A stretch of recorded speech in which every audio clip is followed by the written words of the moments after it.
శ్రీమద్భగవద్గీత ఆత్మ సంయమ యోగము నుండి ఒక శ్లోకము గ్రహింపబడినది. శ్రీకృష్ణ భగవానుడు అర్జునునికి యోగారూఢుని లక్షణములను గీతోపదేశము చేసినారు. ఏదో హినేంద్రియాదేషు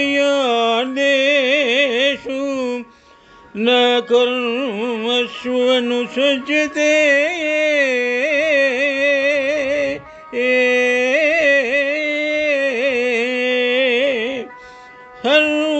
సర్వసంకల్ప సన్యాసీ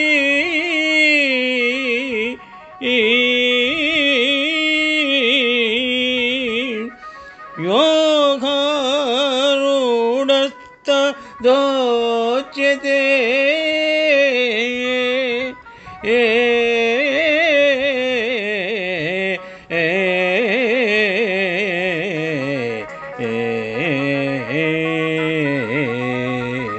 శుభం. శ్లోకభావము.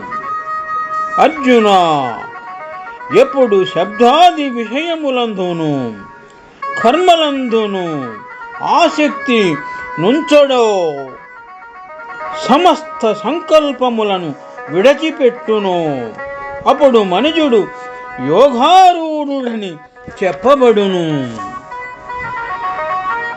ఇక్కడ మనము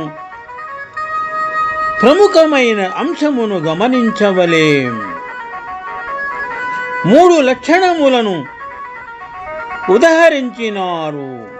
ఇంద్రియార్థములకు శబ్ద స్పర్శాది విషయములందు ఆసక్తి లేకుండుట, కర్మల యందును ఆసక్తుడు కాకుండుట, సమస్త సంకల్పములను విడచిపెట్టుట అని స్పష్టముగా తెలియపరచినారు.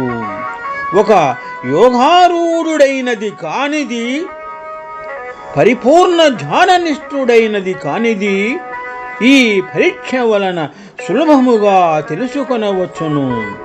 ధ్యానమందు యోగమందు పరిపూర్ణతను పొందినట్టు తలంచువారు ఈ 3 లక్షణములు తమకు చేకూరినాయా అని విచారించుకొనవలయును. శుభం. శ్రీమద్భగవద్గీత ఆత్మ సంయమ యోగము నుండి ఒక శ్లోకము గ్రహింపబడినది. శ్రీకృష్ణ భగవానుడు అర్జునునికి యోగారూఢుని లక్షణములను గీతోపదేశము చేసినారు. ఏదో హినేంద్రియాదేషు న కర్మస్వనుసజ్జతే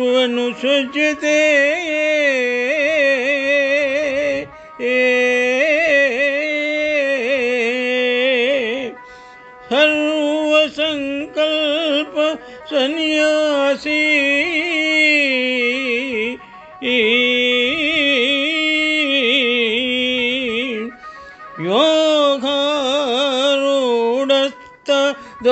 యోగారూఢస్తదోచ్యతే.